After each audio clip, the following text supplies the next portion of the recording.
The cold wind swept across Arlington Cemetery, carrying with it the muted sound of drums and the distant echo of a bugle playing taps.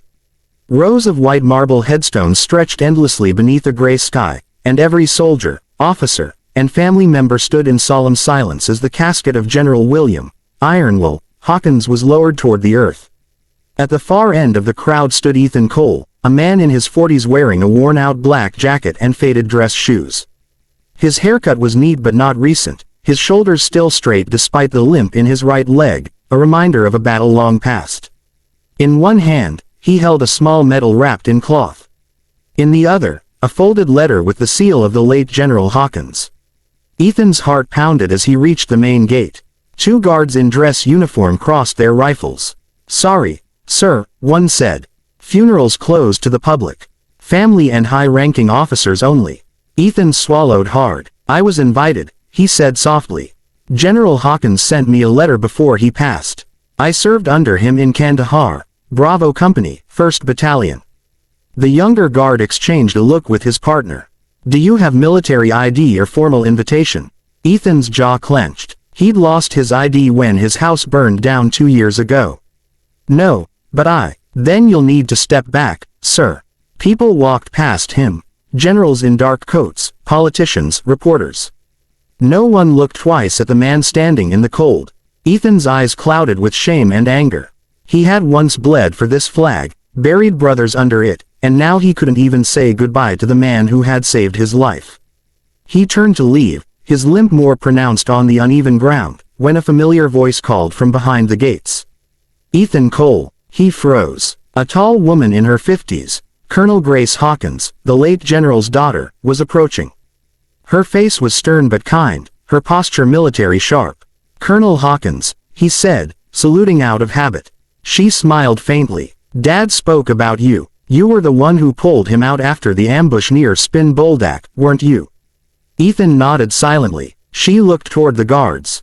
"Let him in." But before the guards could move, a sharply dressed officer in sunglasses, Major Dennis Randall, stepped forward. "Ma'am, protocol requires authorization from command. Mr. Cole isn't on the list." Colonel Hawkins frowned. "He's my father's soldier. That's all the authorization you need." Randall didn't budge. "Orders are orders, ma'am." Ethan could feel the stares now, from officers, cadets, journalists. He didn't belong here. Not anymore. "It's fine, ma'am," he murmured. "I'll go." He turned away again, shoulders heavy. The guards lowered their eyes. Then, behind him, a loud voice boomed across the quiet cemetery. "Hold it right there." Every head turned. A black limousine had just stopped by the gate. The door opened, and stepping out was General Marcus Steele, the only living 4-star general on active duty. His mere presence made soldiers snap to attention. Randall stiffened. "General on deck." General Steele ignored him and walked straight to Ethan. The air itself seemed to grow tense as he approached. "You," he said, his gravelly voice breaking the silence. "Are you Sergeant Ethan Cole?" Ethan nodded slowly. "Yes, sir." General Steele's expression softened, just slightly. "Hawkins spoke about you often. Said you carried him 3 miles with a shattered leg. You saved his life, and half his platoon's." Ethan swallowed. "He saved mine 100 times before that, sir." Steele turned sharply to the guards. "And you refused him entry." "Sir, he wasn't on the—" "I don't care about your damn list," Steele barked. "You ever deny a brother in arms the right to pay respects to his commanding officer again, and I'll have you cleaning latrines until you forget what daylight looks like." The guards stiffened. "Yes, sir." The general turned back to Ethan. "Come with me, son." Ethan followed, stunned. As they walked through the crowd, conversations halted. Men who'd ignored him moments ago now stood aside.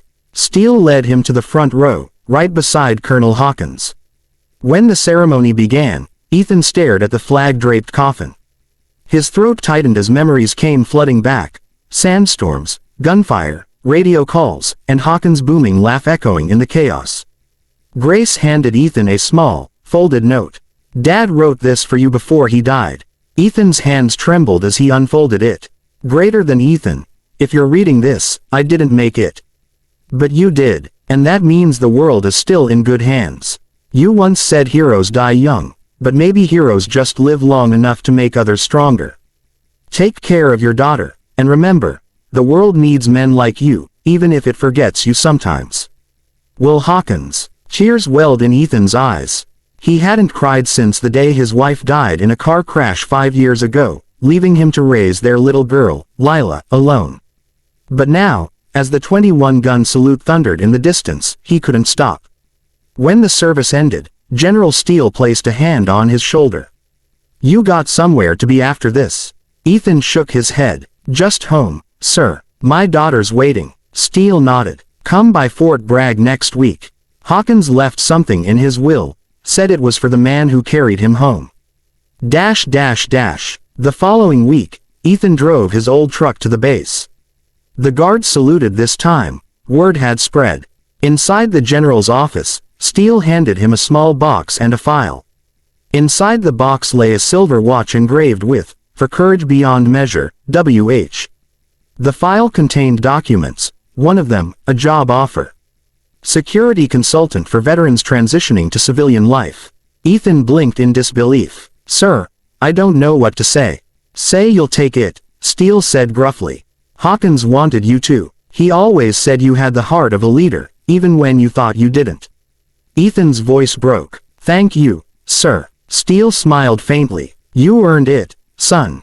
And one more thing. He handed Ethan a photo, a picture of Bravo Company, years ago. Hawkins in the middle, young and smiling, with his arm around Ethan. On the back, in Hawkins' handwriting, we are the sum of those we save. Ethan left the base feeling lighter than he had in years.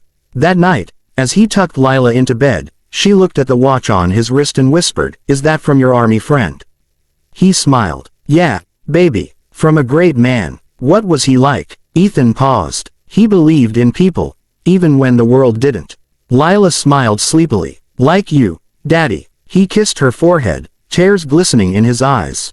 Outside, the wind whispered through the trees, soft and steady, like the voice of a friend long gone but never forgotten. Months passed. Ethan took the job, helping veterans find homes, jobs, and purpose. He became a quiet hero in his community, never bragging, never boasting, but always showing up when someone needed him. Then one evening, during a memorial event at the base, he spotted the same young guard who had once turned him away at the funeral. The guard approached, nervously holding a cap in his hands. Sir, he said, about that day, I'm sorry. I didn't know who you were. Ethan smiled gently. That's all right, son. You were doing your job. The guard hesitated. Still, it taught me something. Not to judge who deserves respect by their clothes or their rank. Ethan nodded. That's a good lesson. We all wear invisible medals, son, some just don't shine under sunlight. The guard smiled, saluted, and walked away. Ethan turned his eyes to the memorial wall, hundreds of names engraved in stone. His reflection shimmered among them, a living reminder of those who'd given everything. At the far end of the wall, etched newly, were the words.